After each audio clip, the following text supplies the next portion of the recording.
What if Marvel's Civil War was actually good? Okay, so Civil War itself is not terrible, but the best part about Civil War, I think we can agree it wasn't the story itself or the character moments, it was the status quo and what came after it. Now, I'm not going to act like this what if is the best thing ever, but it's fun, and Civil War isn't, so I want to tell you and share with you why I think that is. So, this comic opens with Tony actually lamenting at Steve's monument in Virginia.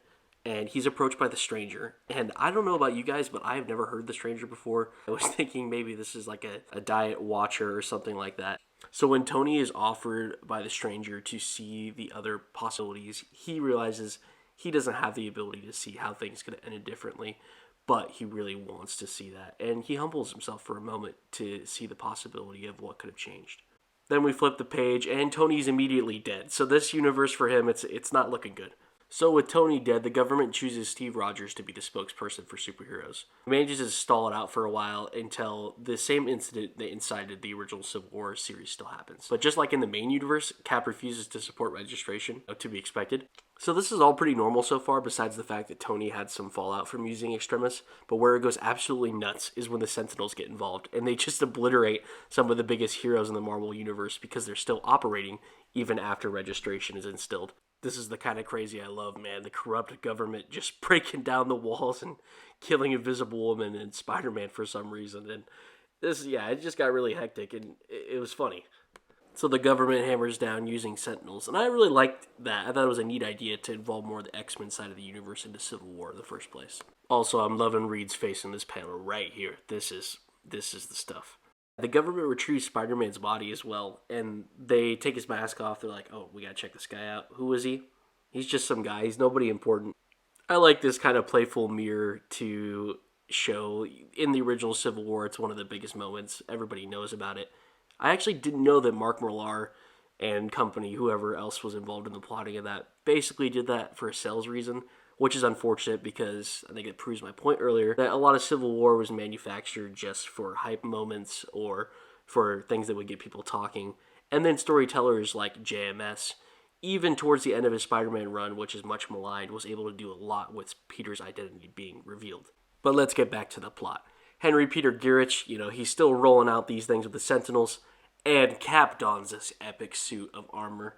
So Iron Man colorway, Captain America, the rest of the team, they strike back, and an army of clone Thors. So they're forced underground. They still operate there, they're striking back at villains and saving lives where they can, but unfortunately, another strike happens, Cap and many others are killed, the rebellion ends, and Girich rides all the way to the presidency on his metahuman control platform. So, safe to say this is not Tony's favorite timeline. It's not my favorite timeline of the Marvel Universe either. But man, was it a shocking one, and did I really enjoy reading that wild ride. Okay, so the second one is a lot more grounded in the events of Civil War originally. So in this kind of iconic handshake scene, instead of Tony manipulating Steve or vice versa, both of them actually let their guards down and are honest with each other. And this leads to them actually talking.